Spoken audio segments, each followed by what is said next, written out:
It's just sad, the level and depravity of the corruption throughout our medical side. I dealt with it by focusing on what my job is. From the time that I went into medicine to the right now where I am at my age.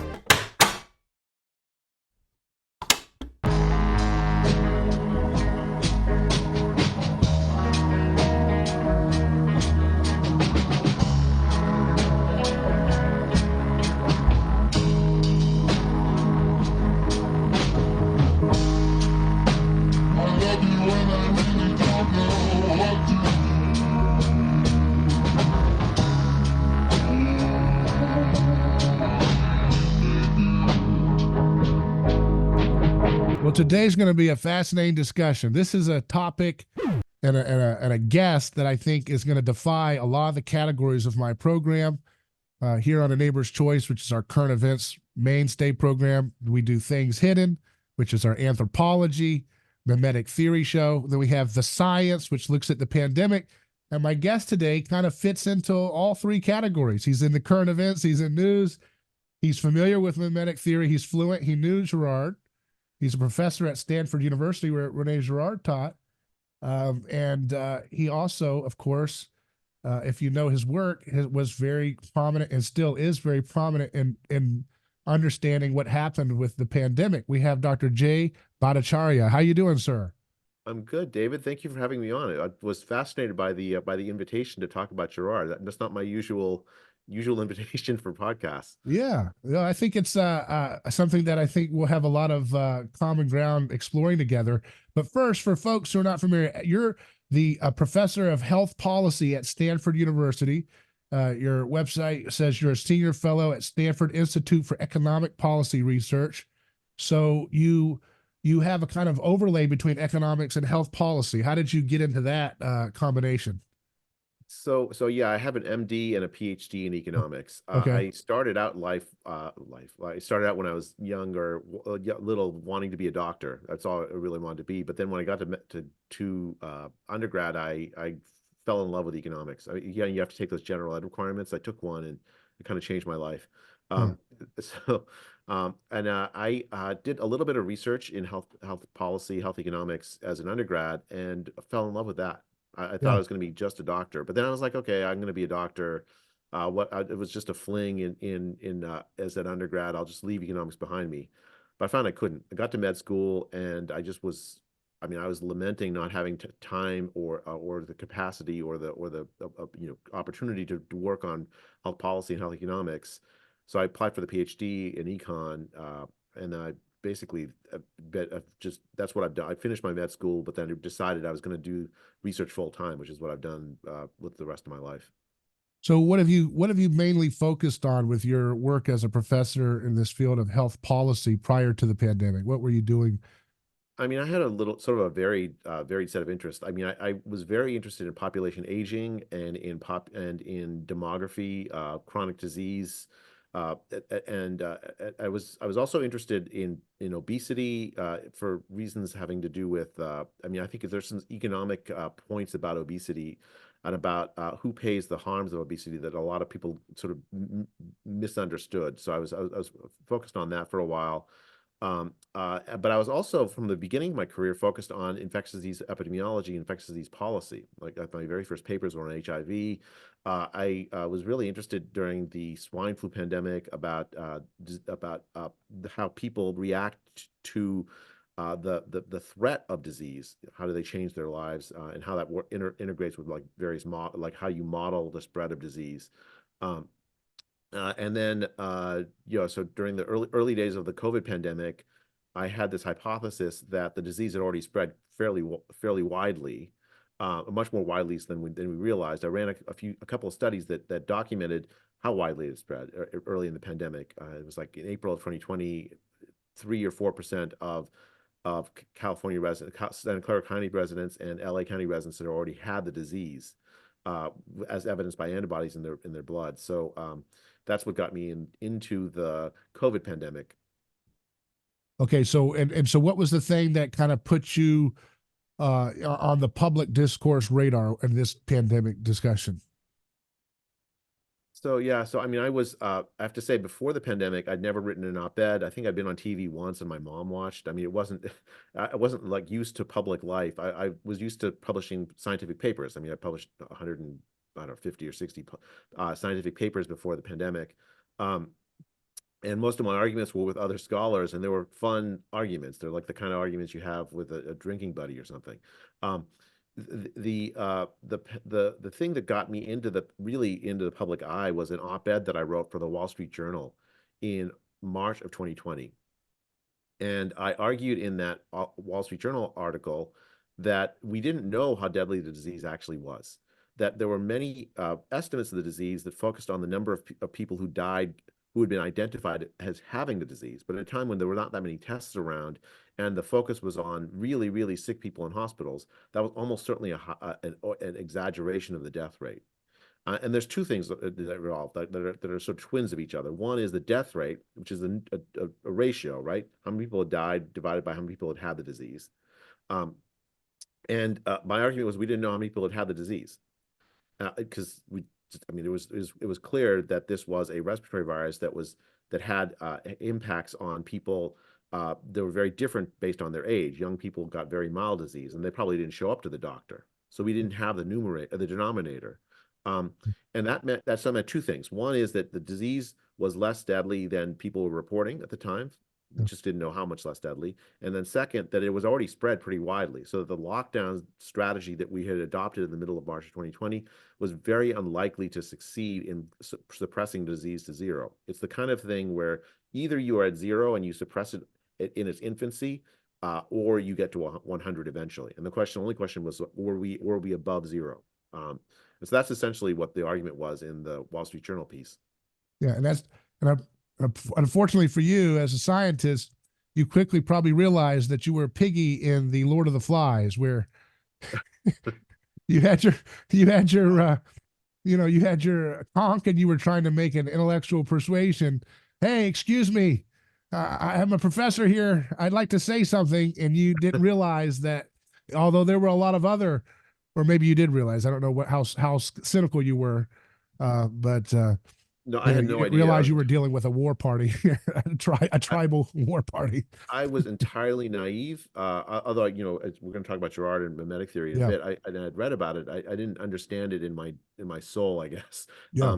And I thought I was making a scientific hypothesis, and I thought the scientific community would meet it with equanimity and try to see if am I right or wrong by running studies. I thought that it was, I knew that there were a lot of people scared, right? But I didn't understand the implications of that fear for the ability to make intellectual arguments, or arguments that I think that were absolutely at the center of that fear. Yeah. So how do you deal dispassionately when you're with ideas when you're scared? I learned the hard way that it's basically impossible to do that. And that led that op-ed. I knew it would be controversial, but what I didn't understand was the kind of reaction would be so vicious, right? I got death threats. This is so strange. There was a couple of my colleagues at Stanford who defriended me on Facebook almost immediately on seeing the op-ed. It was the weirdest thing. That's kind of the first step in the scapegoat mechanism. Thousands of years ago, they first defriend you on Facebook. René Girard says, right? I mean, I experienced what Girard wrote about. Firsthand. I'd read about it, but I didn't understand it.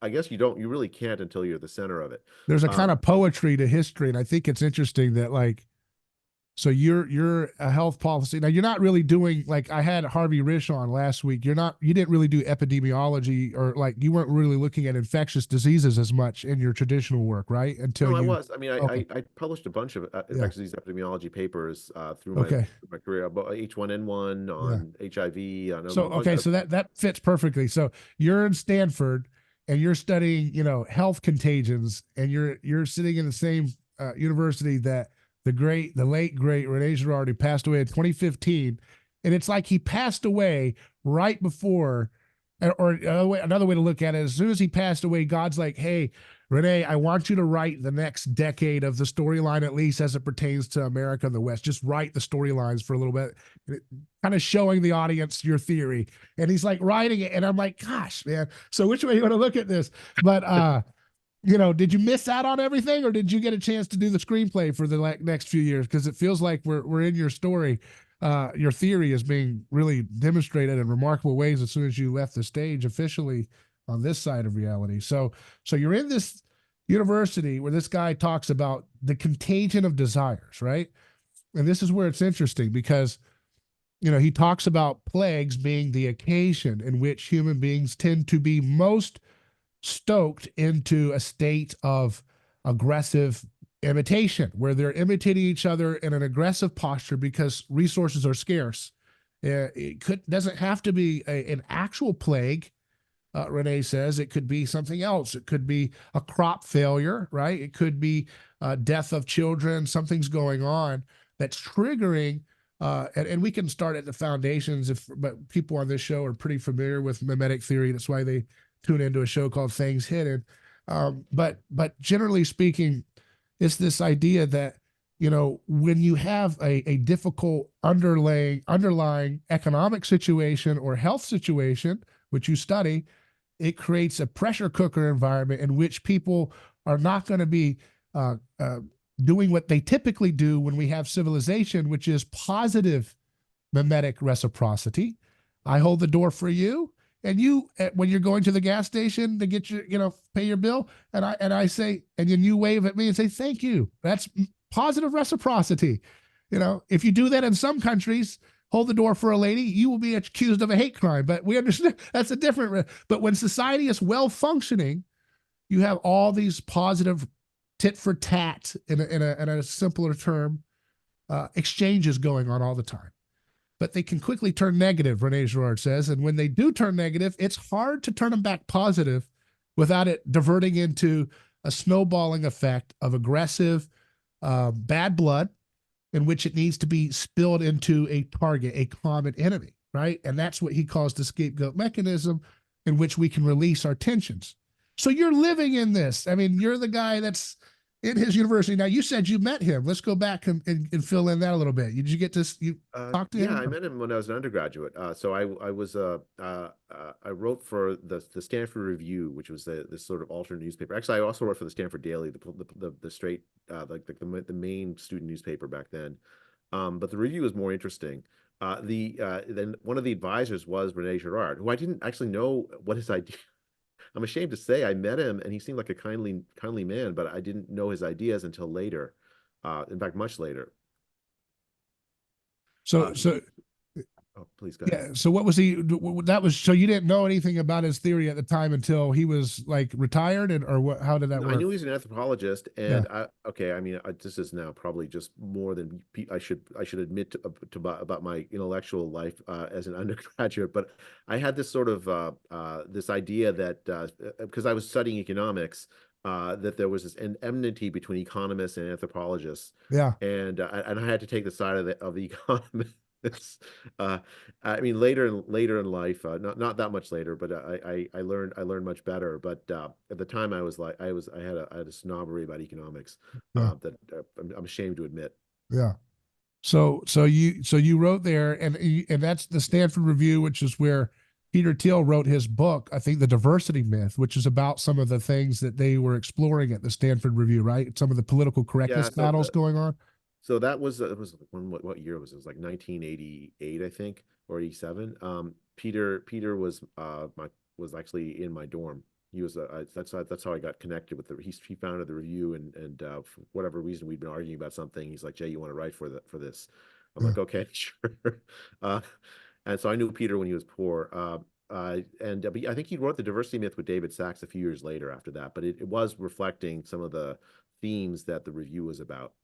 So did you get into those themes, by the way, when you were writing there? What did you focus? Economic stuff? No, I mean, I remember like that. There was this one piece I wrote about do ideas have color? Yeah. where the theme was like, look, you can have an idea, and it doesn't matter who you are. It doesn't matter what race or the idea is an idea. It's kind of like a Platonic kind of idea itself, right? That there's Yeah. the idea has its existence apart from the person Yeah. having the idea. Yeah. I mean, it was stuff like that I would write. Yeah. That's cool. So then fast forward, when did you discover mimetic theory properly and start getting interested in it?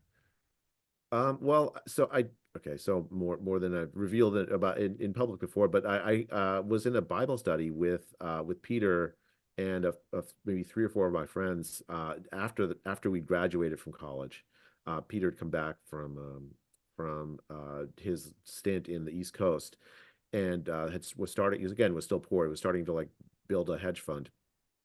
Um, and every week we'd meet and we'd argue or it was a Bible study, so every we'd over like what it was great fun. We'd argue over whatever we were reading, and Peter would start to talk about Girard a lot. And we so I went and finally sometime in the mid '90s I went and read I think there was a book called The Girard Reader. I forget exactly when I got Yeah. that book. And then there Yeah. was another one by this guy named Michael Kirwan who wrote an introduction to Girard. Again, I'm missing the dates because these are, I'm old and I'm Yeah. senile, getting senile, but the exact dates. But it was such a powerful impact on me on realizing that the economics that I was studying was only a very relative small part of this. I mean, I do think economics is quite important, right? It's because it's the science of scarcity, and scarcity is actually at the center of Girard's theory. Yeah. Yeah. And the idea is that look, there are things that we want that we can't have, or very, very few of us can have. And you brought up, David, you brought up pandemics. Again, I should have realized this in the beginning of this pandemic, although I didn't really realize it until I felt it, personally. But the central thing is that we're all scared to die, and we So true. Yeah. think that we can't all have the safety that we desire. Yeah. That's the central uh, sort of scarcity that leads to the kind of mimesis Right. that you're talking about. That so we all copy each other, trying to figure out how we can get to this desire to avoid death, and especially when we're all scared we're going to die from this new pathogen. That's so interesting from like a typological study, the idea of death anxiety in the biblical text and the idea of being under the dominion of death creates the kind of mindset that we see so prevalent, like we did in the pandemic, where people do really nasty,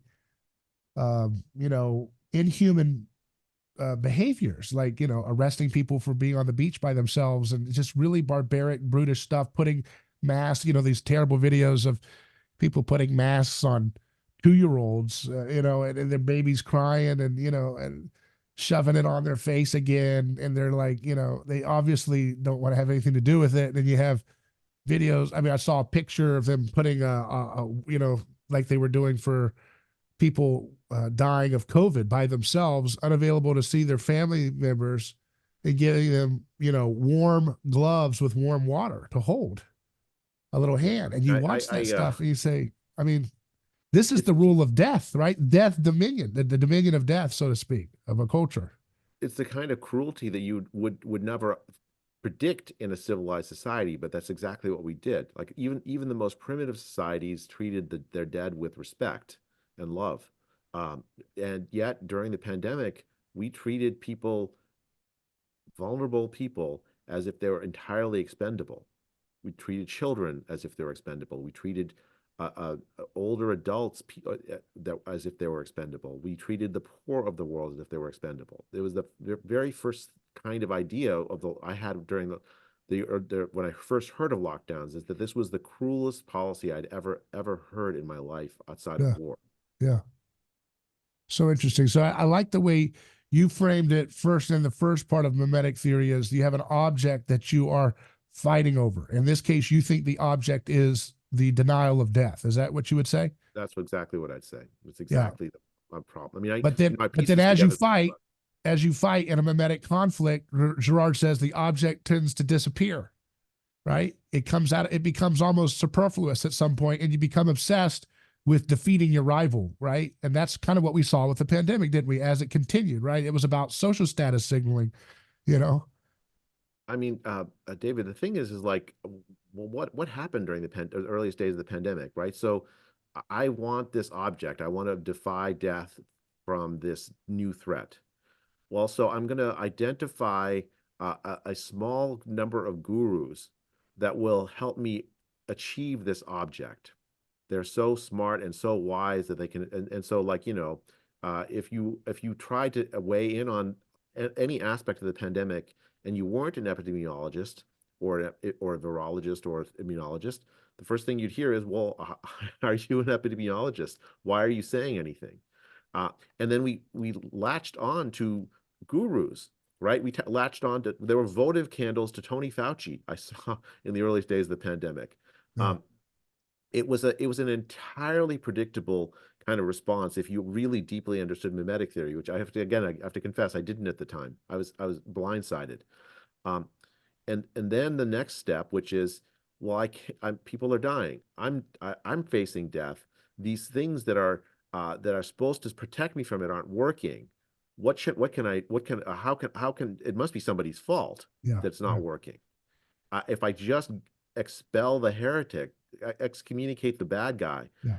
I can then achieve the utopia that I need to get my goal. Um, This is very similar to, by the way, I want to just, before the pandemic on live radio, I had a guest named Monica Paulus, who is a woman from Papua New Guinea.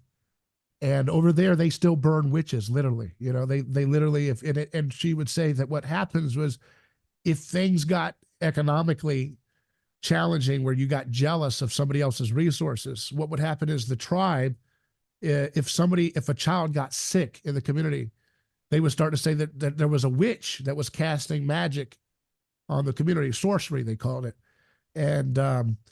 And so they were motivated, she said, by jealousy. This is just, it's as if she read Rene Girard, but what Girard was just reading human behavior and then reporting on the patterns that he saw of independent cultures all over through history. But she says it was motivated by jealousy over scarce resources. And then they would whip up a crowd and they would say, like, if a woman yawned, that was a spirit flying out of their mouth. And so they would look around, if you were like yawning, oh my God, that could be the witch. And they literally would snowball their consensus around this notion, this person's the witch. And they would literally burn women alive. And they were doing it and still doing it in the tribe she was in. And she started saving women from these witch burnings to the point where I said, one time she was I had her on, she had to call into my cell phone and I would put it on the mic live for the radio audience because there was no way for her to call in on the phone number the traditional way.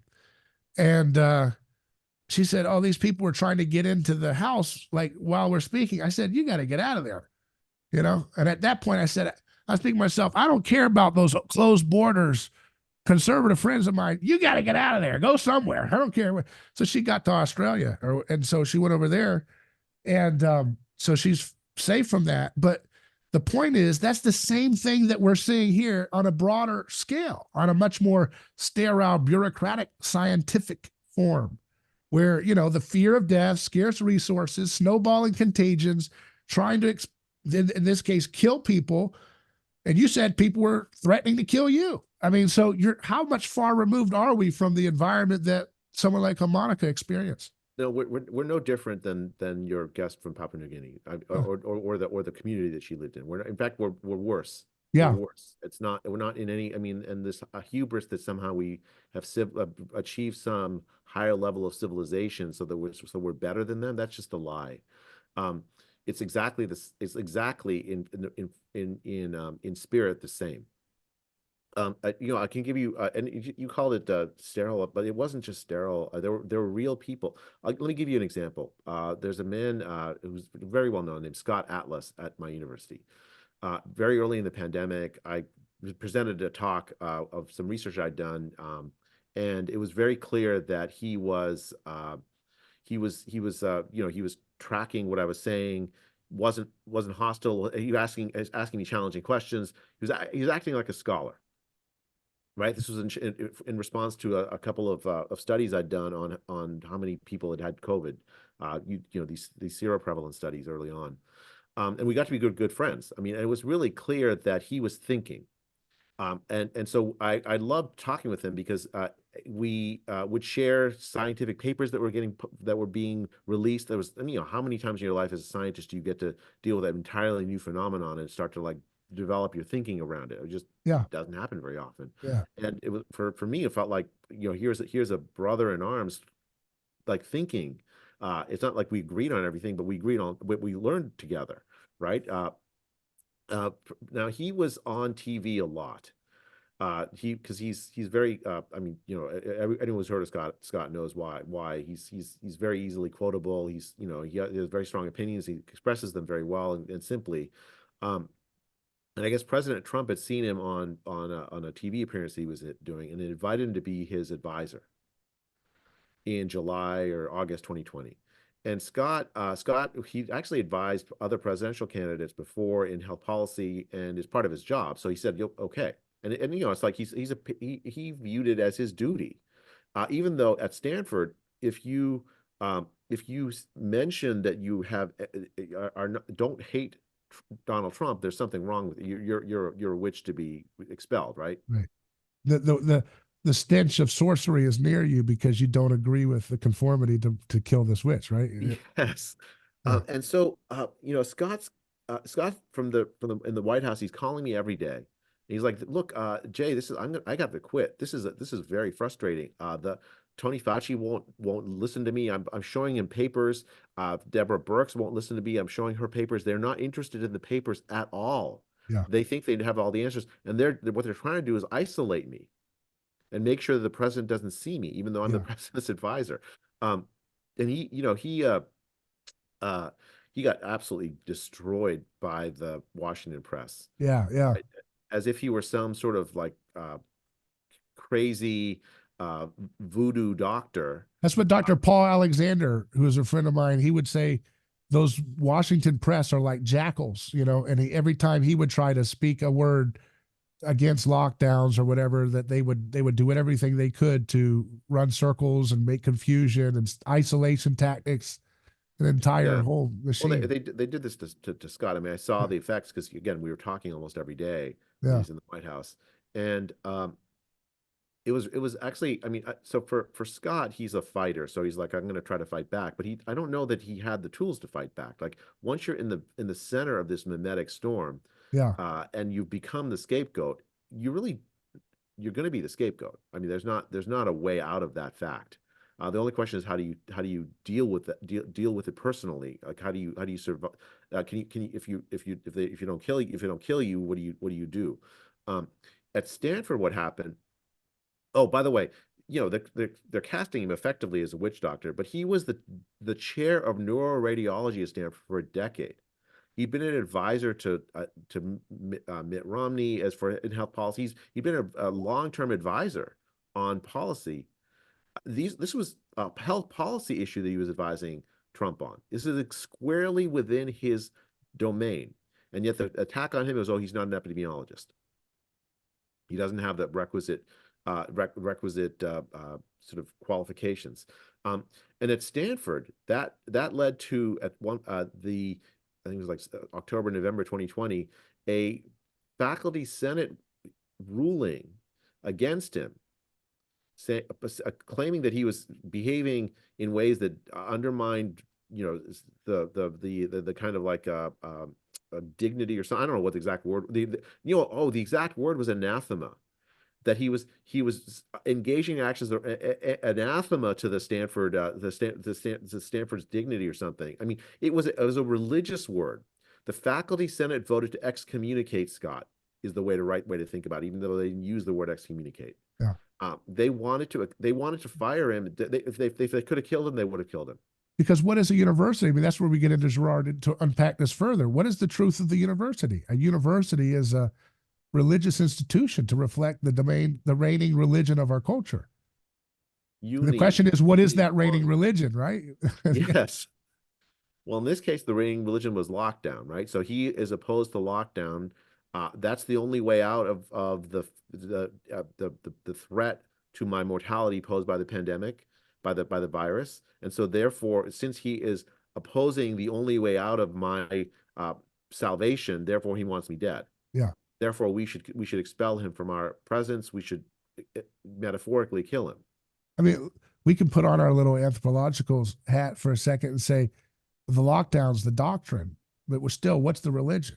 What's the telos for why they exist? I mean, ultimately, there's different ways to look at it.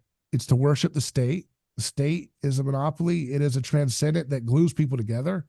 They call it our democracy, but it's also scientism. I think scientism is the substrate kind of worldview underneath that. I think it's even more primal than that, right? So at least during the pandemic, right? It's survival. Like, and we sit in the heart of Silicon Valley. I guess scientism is linked to this. Yeah. We sit at the heart of Silicon Valley, and there's this idea that we are more than human, that we will solve through technology all of the problems of being human, and we will not just the problems of being human, but like the finiteness of being human Yeah. can be solved by technology. The possibilities are limitless. We can live forever. The problem here is a fundamental threat to that idea, and it's not even an idea that's often expressed, but it's like at the heart, I think, of what drives a lot of. You ask what the religion is. It's that religion. It's the religion of eternal life achieved by my own intelligence. Mhm. Right. So you what you have then is God is a threat to that, because he is going to undermine the lockdowns that are going to allow me to live through this virus that is threatening to overturn my entire view of myself, Right. and not just my mortality, but the fact that I can't conquer my mortality. There's also another weird thing about another religious component about the whole pandemic response that I'd like you to comment on, which is it kind of feels, and I call it kind of a pseudo gnosticism, like there's this hatred of matter and like the body and things that are natural. Like, if it's not patented, we don't want to hear about it as an option for healing. If the sun could be patented by Pfizer, we would have been told to get out there and get our 30 minutes in every day of some morning sunlight. I mean, you could just imagine it. Fauci would be out there. Get out there on your sunbeds right now. Get your 30 minutes in. Thank you. Do it every day, please. And everybody would have done it that believed in him. But you kind of see this kind of like disregard for the body, my immune system can't take it. I can't take this disease by itself. The idea of herd immunity happening through natural immunity, that can't possibly be like a legitimate way of dealing with this. It has to be something that's going to be presented to us in a patented form that's approved by the television and everybody. Like there has to be that's not normal. Most people have not had a society so allergic to the idea of like the body doing something, on its own without the aid of something, corporate and patented. That's really interesting. I mean, I was thinking about it from a slightly different angle, but related. Like one of the like I was trying to structure it in my mind what's the central ideology of the lockdown, because lockdown encompasses so many different kind of policies, and they say what unites them in one word. How can I what's the justification for my using one word to describe all of them? Yeah. And I think the central ideology is that we are biohazards primarily. Yeah. As humans, we are simply biohazards to each other, and that we should structure our lives and our societies around that fact. Right. Yeah. Rather than being created in the image of God, Yeah. and because of that, we are due to respect one another, to love one another, and treat each other as these beings that were created in His image. The central ideological idea, it's a central ideology of lockdown is that we are just biohazard and nothing more than biohazards. Yes. Absolutely. Yeah. And then you go that the next step and say, okay, well, what should we do then? Well, we should shun other humans. Yeah. Right. And I guess We it's should wait for the what, television to present us with the high priest that will give us their concoctions with their secret knowledge, and that will help us transcend our lowly biohazard state, right? Yeah. I mean, it's not that far from. I mean, I was born in India, and I've been to India lots of times because of my family. So I've seen that society, and I've seen American society. The American society, like if you can't eat anything unless it's plastic wrapped.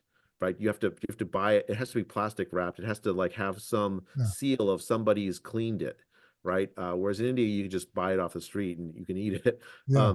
The idea of cleanliness in American society is sort of at the center of a lot of how we treat each other. Right. Right. And in during the pandemic, it became an absolutely essential idea, a central Yeah. idea.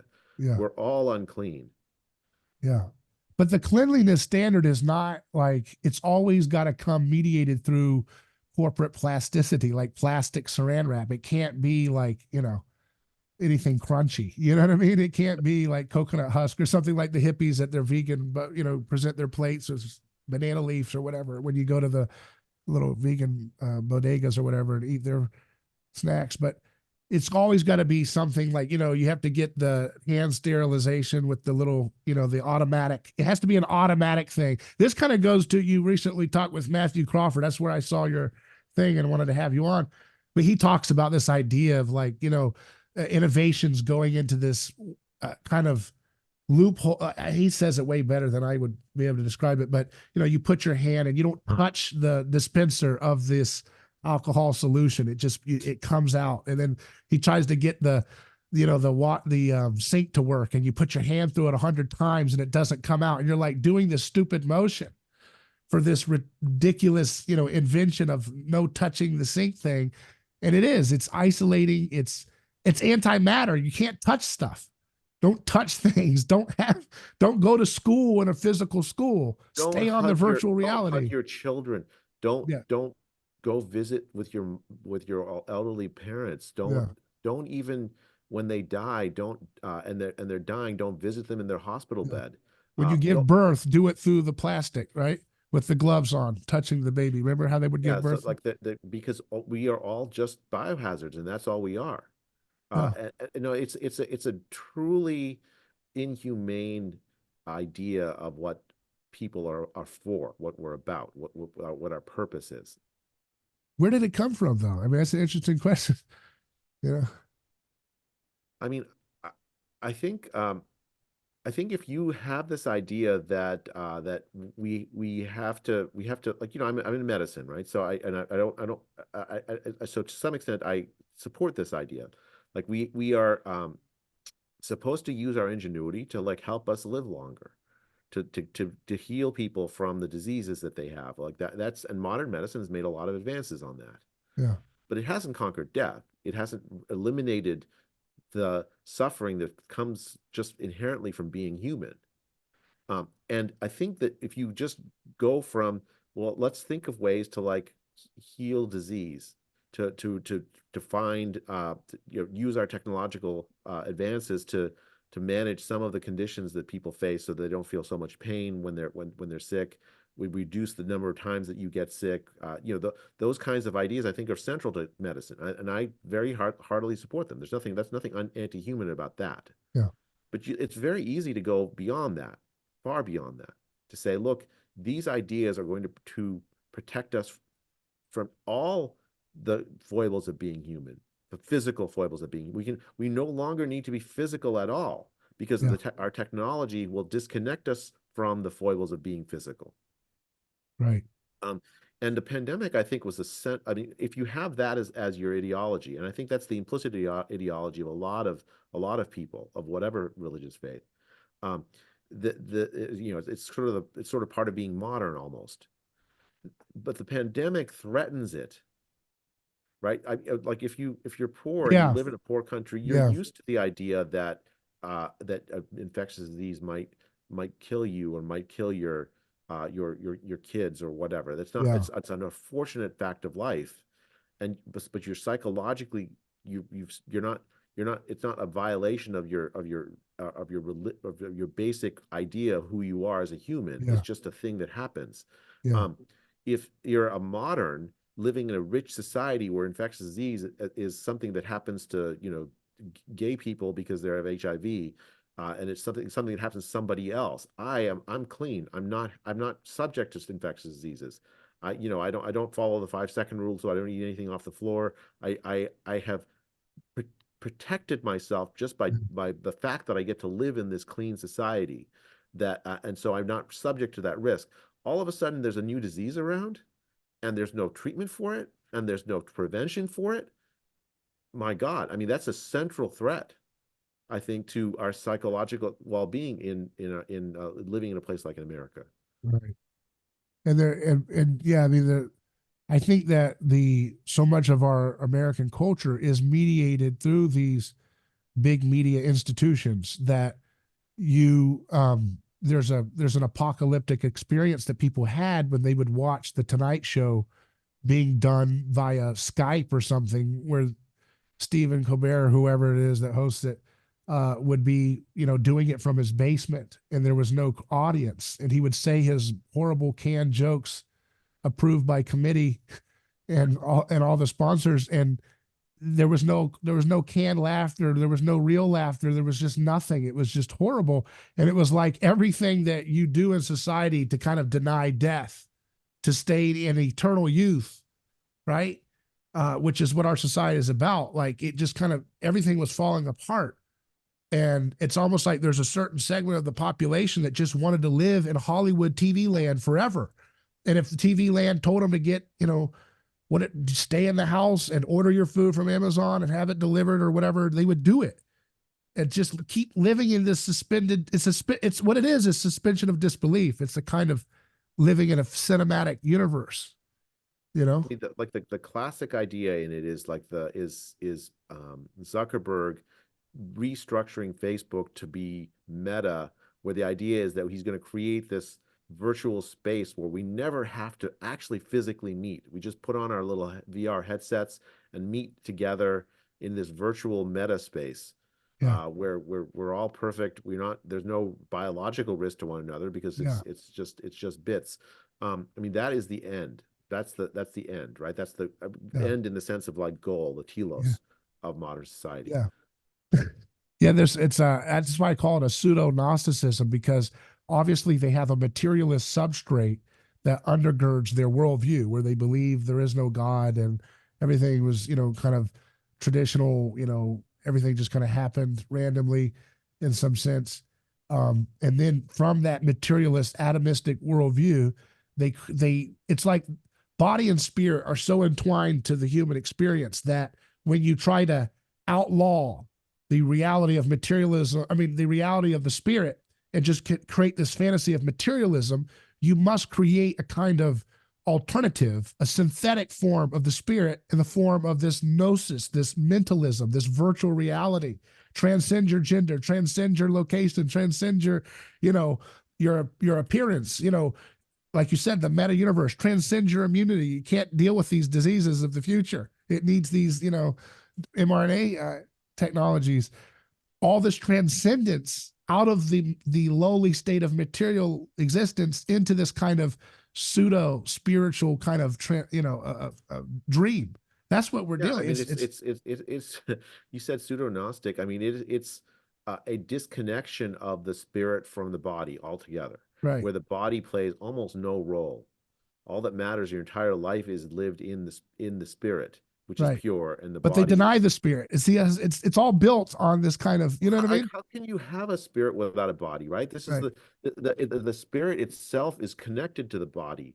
The soul itself is connected to the body. There's no distinction really. It's the Christians have this right? Christ is both man and God, right? Both. So that means the spirit is exalted, and the physical body is also exalted. Yes, absolutely. Yeah. That's what I think this is. I think that this is the belief in, the spirit is actually more popular than belief in the body. It's this disembodied kind of delusion that we're in. I mean, I think a lot of the pathology that we saw, the social pathology that we saw during the pandemic, was rooted in this idea that the spirit needs to be separate, that it needs to be preserved and saved. I just need, if I can just upload my consciousness to a computer, I'll live forever. Yeah. And that's sort of like idea that there's somehow we can disconnect ourselves from the physical risks, aging, the getting sick from pathogens, the kinds of things that we are subject to just because we have physical bodies. We just need to disconnect ourselves from that. Yeah. I mean, I never thought that the telos of medicine was that. Right? The telos of medicine is when is to comfort people when they are sick, Yeah. to reduce the amount of harm from avoidable sickness. It isn't to rid us of all physical threats. That's not within the capacity of humans to do. Right. Yeah. There certainly is a kind of, Ivan, I mean, even though we've said that we, see things that are anti-Christian, Rene Girard talked about something called super Christianity, which is where we try to outcompete Christianity in its concern for victims with our own kind of mutated version of it. And I think that was certainly on display too with this whole pandemic, right? Is that it wasn't just people consciously saying, well, I'm afraid to die, and I think that this person different. I mean, that was obviously driving it, but there was also this kind of compassionate narrative. I'm the one trying, that's what they would always say. How dare you? You're trying to kill your grandmother? How dare you? David, What's wrong with you? Can I just say, like, I think, like I just praised Christianity. I also have a lot of criticism for how Christians actually acted during the Yeah. pandemic. We bought into this. Yeah. Like we closed our churches. We said that that bare life was more important than our community with each other to celebrate God, right? That the idea that we Christians are so scared of our mortality being presented to us, when in fact the whole idea of Christianity, if you have any belief in it at all, is the conquering of death by Christ's sacrifice. It's as if Christians forgot that. Yeah. Yeah. Whole Christian churches forgot that Yeah. during the pandemic. Yeah, it was like have you seen that movie They Live with Roddy Piper, the sci-fi movie? So you put on your sci-fi glasses and you're like, I'm in a university, and all of a sudden you put those on, you can see, oh wait, those are not free thinkers like my friend was. Then you put your glasses on at church, you're like, here I am at church. You're like, oh my goodness, this is not people who really care about like living out the resurrection life. It's just people who are terrified. I mean, do we believe what we say, or do we not believe what we say? Like, if we believe what we say, then we have to act it out. I mean, I wasn't against, like, so I'm a, I was an elder at a church at the beginning of the pandemic. And the question was like, what do we do?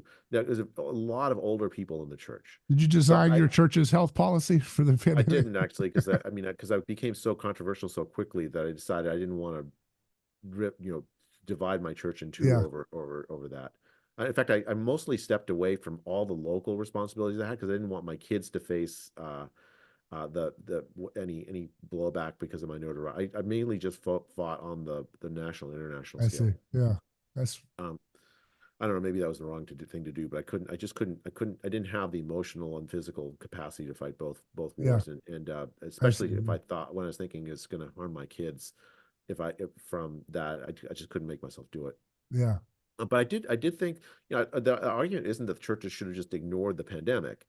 I think that we could have been more prudent in how. I mean, I think older people, offering them the capacity to have worship separately, if they want it. It's sort of a focused protection approach to doing church would have been. I mean, that would have been a prudent thing. I'm not saying we throw our lives away for nothing, but I'm saying that we live out our beliefs. And a lot of Christian churches didn't do that. We decided that that public health should have control over what we do, rather than our commitment to our beliefs, in God and in each other. Yes. Do you see that there is any kind of what Rene Girard says is we didn't invent our gods, we deified our victims. Did you see any of that part of his theory playing out, that deification of that? I mean, I think that the whole of like how do you get young people who are not at terribly high risk if they get COVID, to comply with all of the orders that actually harm them. Right, they harm they are like, we close schools, and now we have this tremendous learning loss that'll play itself out for generations. In poor countries, we destroy the economies of the poorest sectors of the poor countries almost immediately with these lockdowns. Yeah. I mean, they're almost tailor-made to do that. And we closed schools for 2 years in some of the poorest countries. And there are these UN reports where what happened is that we put families in a situation where they were so poor that they faced the choice between starving, their family starving, or they sell the children into sexual slavery. Yeah. That's what we did with the lockdowns. And so the deification then comes from, we have to protect grandma. We deify grandma, the protection of grandma, as a weapon to make you do things that were absolutely cruel to children, to the poor, to working class people. Yeah, we sacrifice them, and where like the one goal becomes, let's protect grandma. And the irony is that the sacrifice of children did nothing to protect grandma. And there's a kind of there's a mimetic doubling dynamic going on, in the sense that because even though it's easy to point out that the establishment was scapegoating folks like you and Scott Atlas and others, and they were scapegoating Trump, taking anything he said out of context, blowing it out of proportion. But to be fair, on the left, they could selectively point out that those who, or not, let's call them not the left, but just the establishment perspective could also point out that there was scapegoating going on the other direction, right? Like scapegoating China. Now, they said that Trump was scapegoating China and then therefore associating Chinese people with that. Whether he intended that as an effect or not, you can see how there was some of that scapegoating vibe going on a little bit. There was also scapegoating. I know he didn't intend it necessarily, but there was also a scapegoating effect in terms of folks. I remember leftist Girardians saying, well, the meaning of the scapegoat mechanism here is, look at all these right-wing people scapegoating Bill Gates. Bill Gates. Now, and I stopped, and I'm trying to be, fair. And I thought, okay, well, I don't think it's fair what they're saying, but is there an element of that? Yes, that you make these characters larger than they are, like they're diabolical, creating these things. Do I think Bill Gates has wrong ideas? Yes. Do I trust Malthusians for healthcare advice? No. I mean, it's generally a bad idea. It's a general rule of thumb, is never trust a neo-Malthusian for health advice. But I mean, I don't have a defense of that. I mean, I think that's an accurate characterization. I think that what's that? So, for instance, the xenophobic kind of closing of borders, because China is unclean and we're clean.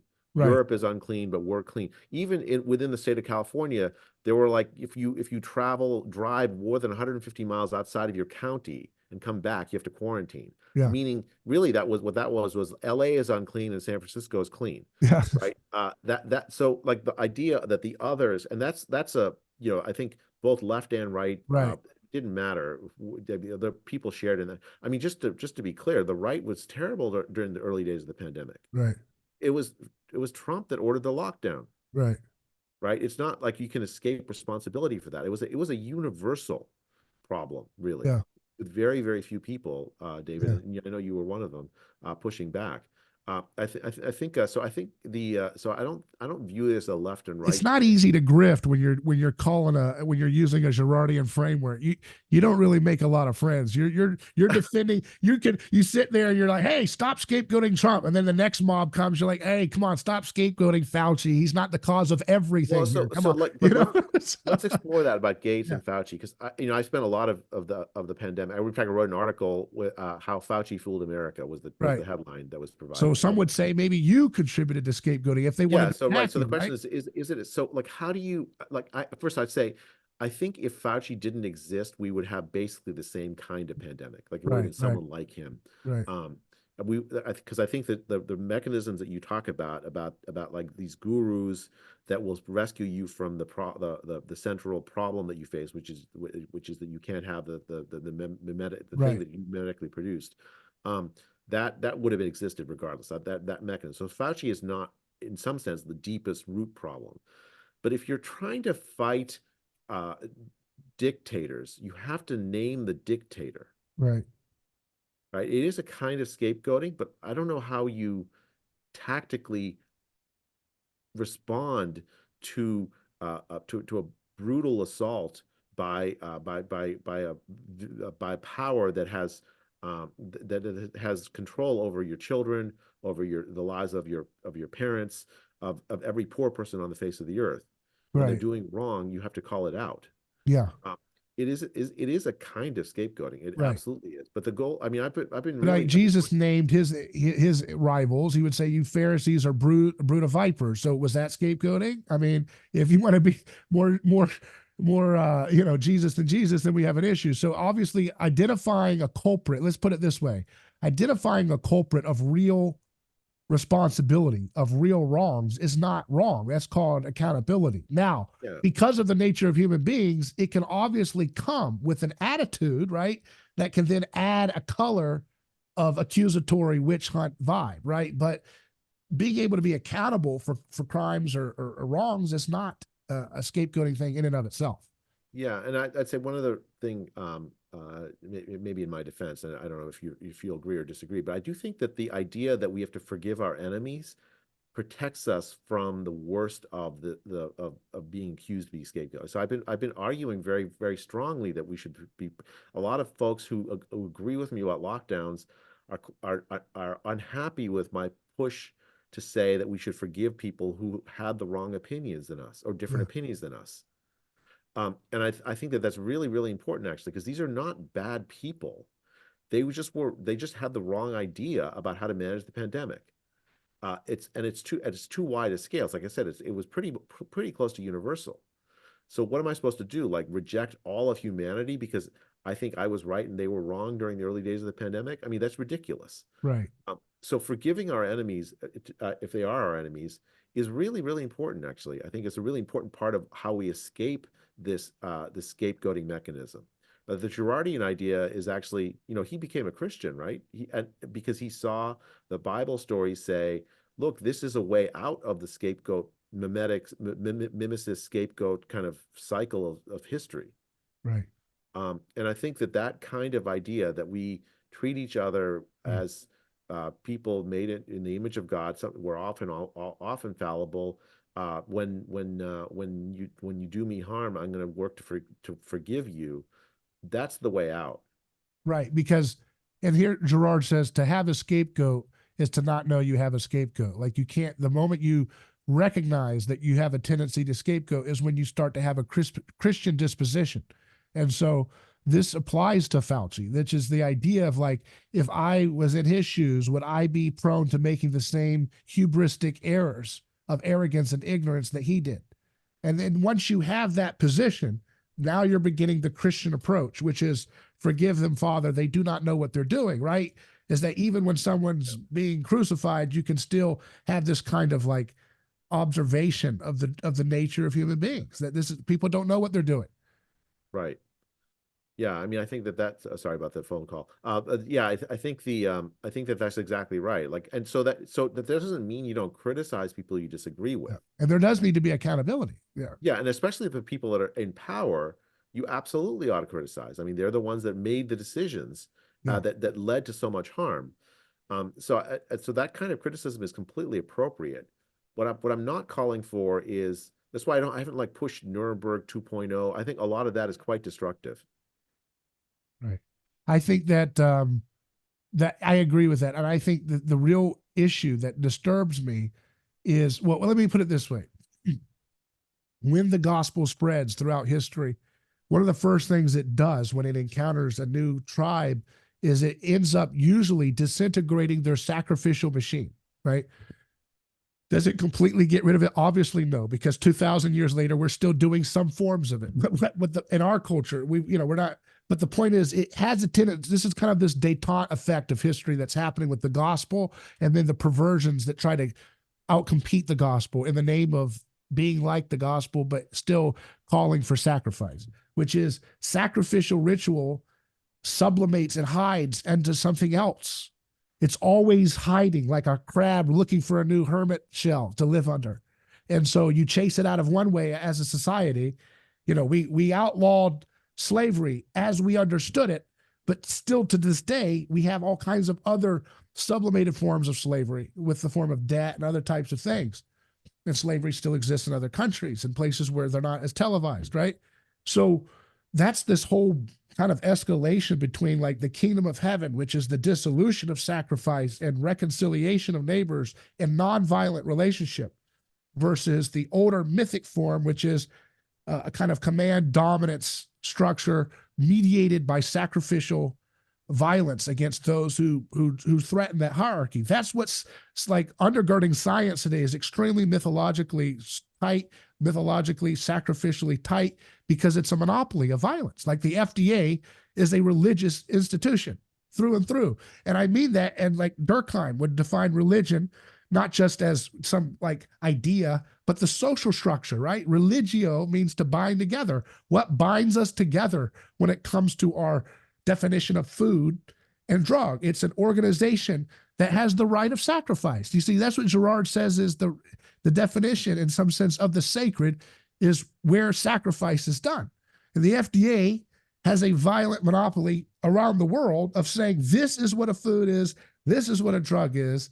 And if you've crossed those lines, you can be criminally punished, which means to be expelled in a violent way or discredited or told, don't take this medicine, y'all. I mean, God forbid that you're treated as if you're Southern.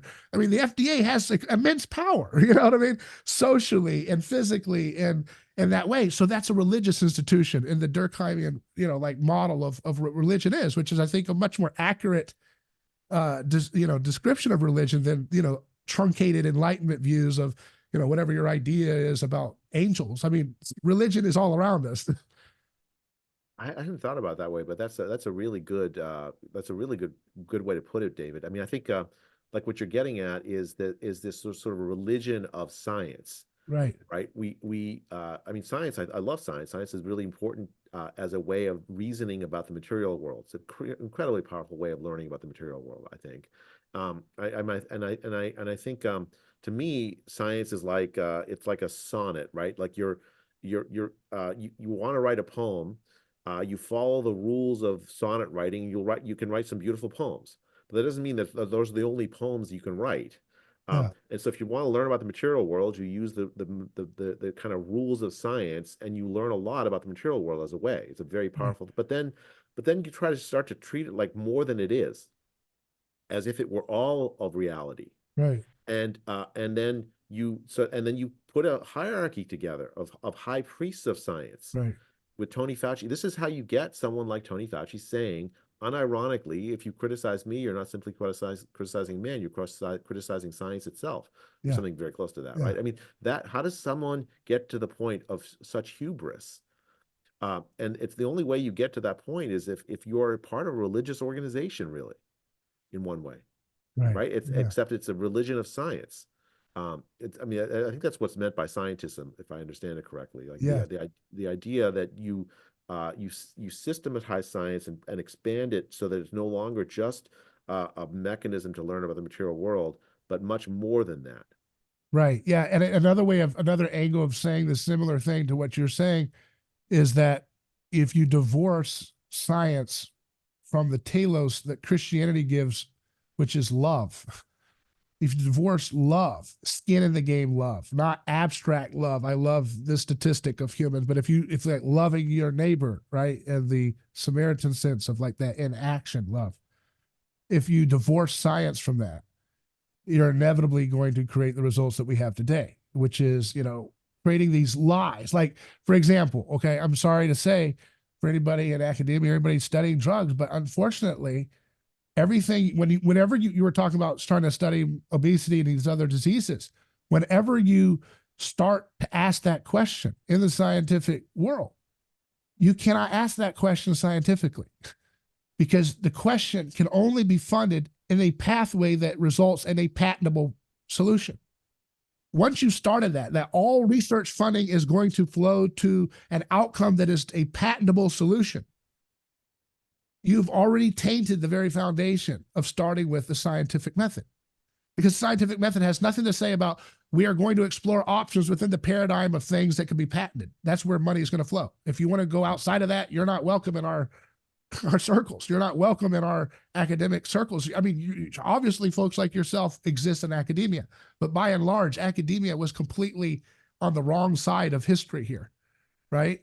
And it's because they start with a fundamentally flawed question, which is this must result in patentable solution. That's not a scientific presupposition to take to the question of what cures this disease. Let me expand it out just a bit, David. Yeah. So like, I think the telos of science is knowledge of the physical world. Right. Knowledge of the physical world is insufficient for decision-making and action. Right. Decision-making action means purposes, some of which are physical and some of which are not. Sure. Right? How should the physical world be organized? Right. How should our societies be organized? Well, there are things, you know, we believe in freedom. We believe in personal dignity. We believe in the capacity for to love one another.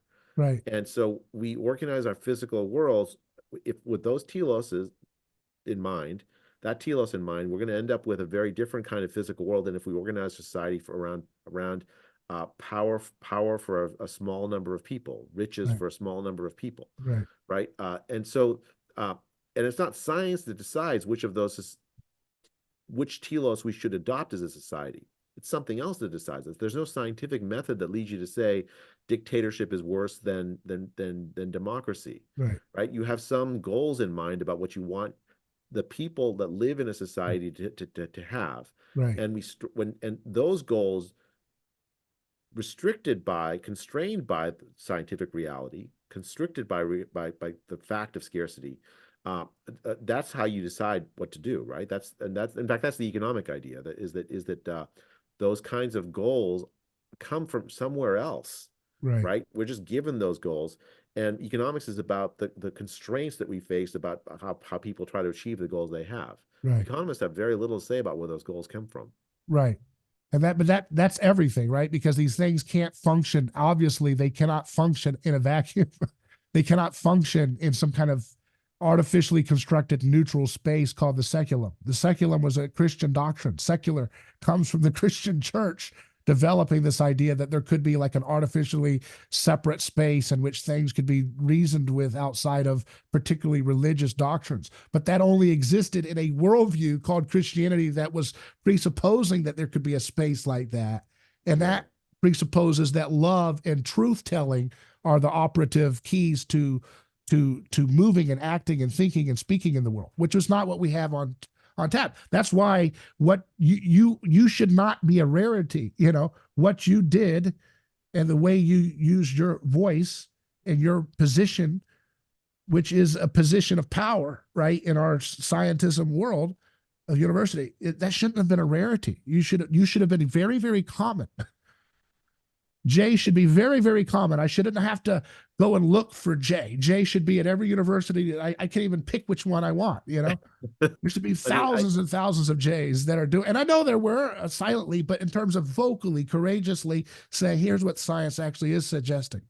Right? That's a telos that is directed to truth matters, not my position in the herd matters, right?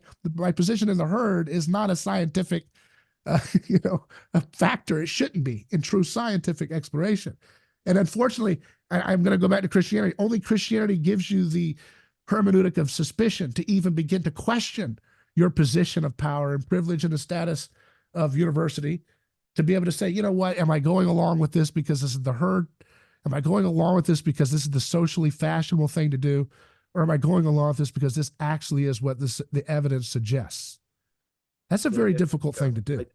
I do think that, I mean, there should have been many more people who spoke up. Absolutely. And it is a huge disappointment to me in my professions, both in medicine, admit that in medicine and in economics, there were not more. But I have to say there were some. The other thing I should just say, and this is just reality, like what the stuff that I was saying about the Great Barrington Declaration, for instance, it's just the old pandemic plan. I wasn't saying anything novel, really. It was just weirdly transgressive to say it at the time I said it. And there should have been many, many more people saying, look, what are we doing? We're not following the old pandemic plan, which has worked for a century. Why not? So I completely agree with you. There should have been many more people. Let me disagree just slightly though, David.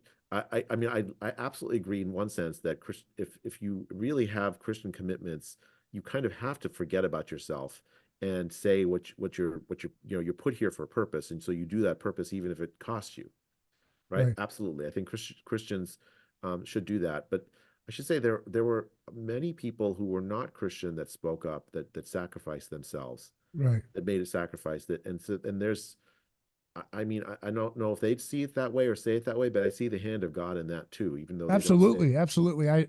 Yeah, when I'm talking about, okay, when I'm talking about the personhood, kind of what I call the personhood revolution of Jesus Christ, I mean that as a social structuring of society more than the metaphysical claims of Christianity. So there's a lot of people who are swimming in the fishbowl of a Christ-like way of treating their neighbor that may not agree with the metaphysical dogmas of what is considered to be Christianity. Does that make sense? Yeah.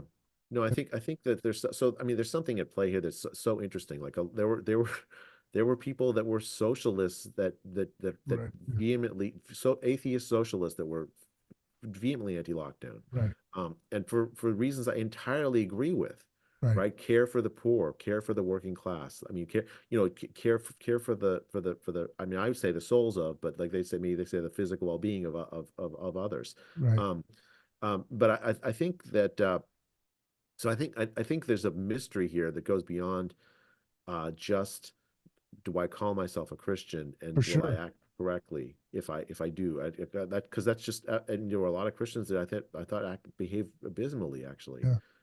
That's what Um, I'm saying. It's like the delineation between imitating the person of Christ is not necessarily a delineation made by metaphysical accuracy about the dogmas of angels. You know what I mean? Like, okay, you can get your angels wrong, you can get right or wrong, may not be the exact Venn diagram overlap of was this having the is like courage to love your neighbor and resist groupthink and this is social like pariah. Bonhoeffer's question in his thesis about what is the church, Right. right? What is, well, who does the church consist of? And it's not necessarily the physical church that we see. That there may be more people inside the church than we realize, and some of the people inside the church are not really in the church. I mean, I Right. don't know. So this is beyond me. This is one of those things that God gets to decide, I think. Yeah. Yeah. But well, all I can say is that I don't see how you can accept the kind of power that you have as an academic. And you called it power. It is a kind of power. It's the power to like say, here's what's true and here's what's false. Right. Um, and then simply just use it for your own self-aggrandizement. It just seems like an utter lack of responsibility for what should come with that privilege. But see that a lot of the folks think again from a Christian style. I mean, when I say the secular world, that's a Christian thing. That's what it comes from Christianity. So the secular world the establishment looked at what we are saying and what you were saying, and they felt like you were on the side of sacrifice because you're saying I'm going to sacrifice, some people. The herd immunity. We're just going to push it because this is the argument. Right-wing economists sacrificing grandma and the immune compromised for the god of the market economy and their profits. So from their ideology, they were the angels, I mean, the thing is that the irony is that it's exactly backwards, Right. right? So there's a physical reality. There's a virus afloat around us. We over time we learn more and more how to deal with it, but we don't at the beginning don't have any idea how to deal with it. So there's also a biological reality, right? It does produce immunity after you get COVID and recover. You have some immunity if you recover, right? And that means that there's going to be the end of the pandemic will be herd immunity. It'll be a sufficiently large fraction of the population have had it before, so that the next time they get it, it's not quite so bad. They're less likely to get it for a time after they've had it, and when the second time you get it, the severity of it will be less. That's Right. where we are now, right? It's endemic COVID herd immunity, whatever you want to call it. It doesn't look like measles herd immunity because the nature of immunity is different than measles. The immunity from measles, you get it once or you get the vaccine once and it's gone forever. You're not ever basically are very unlikely to ever get it again. Yeah. But it is herd immunity, right? And so that's a biological reality. We don't have a technology to stop it. The lockdowns don't stop it. The Yeah. lockdowns don't even protect old people from it. Yeah. So it's really it's essentially a denial of reality, right? A pretend world where COVID doesn't exist that leads somebody to say, "Oh, we're sacrificing people so that the economy can keep going." The economy got decimated with the lockdowns. The lockdowns also sacrificed old people.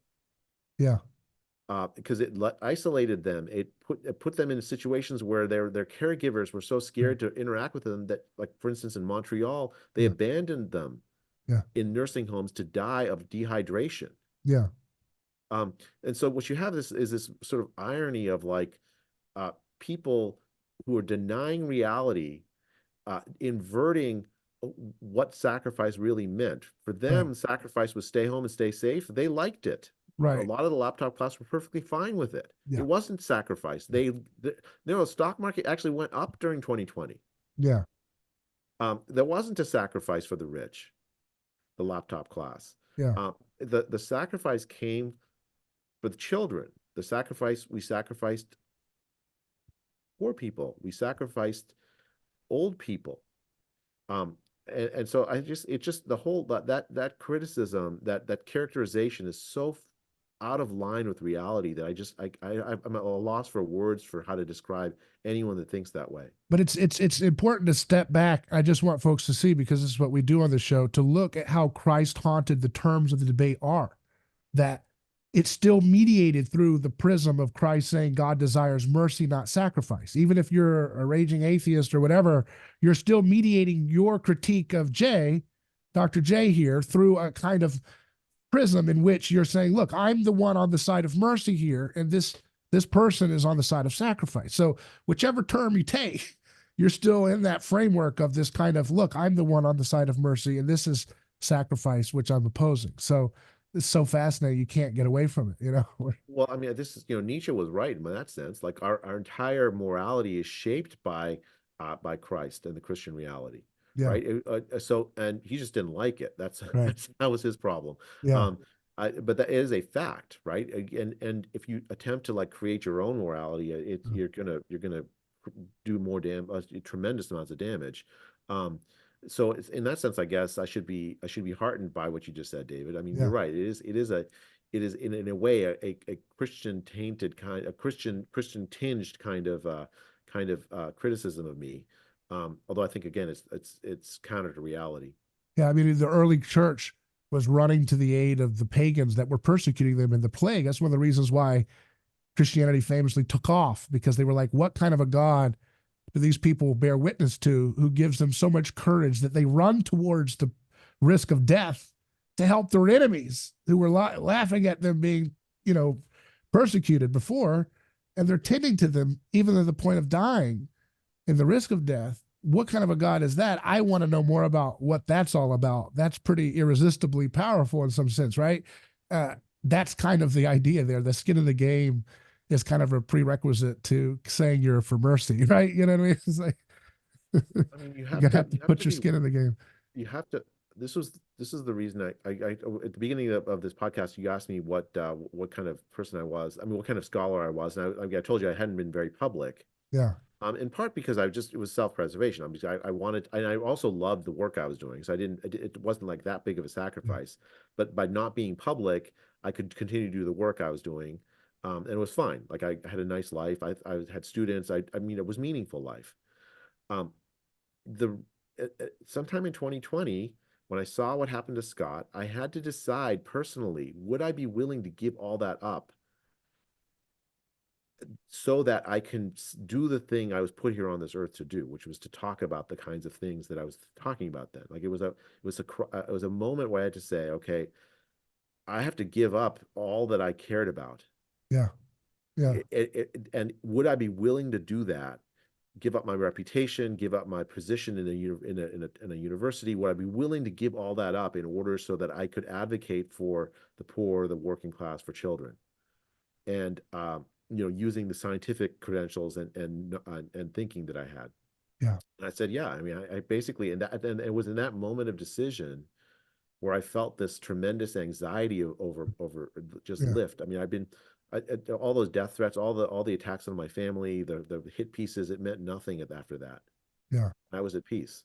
That's good. Yeah. That's the Holy Spirit. Because you're literally pagan means, like country people.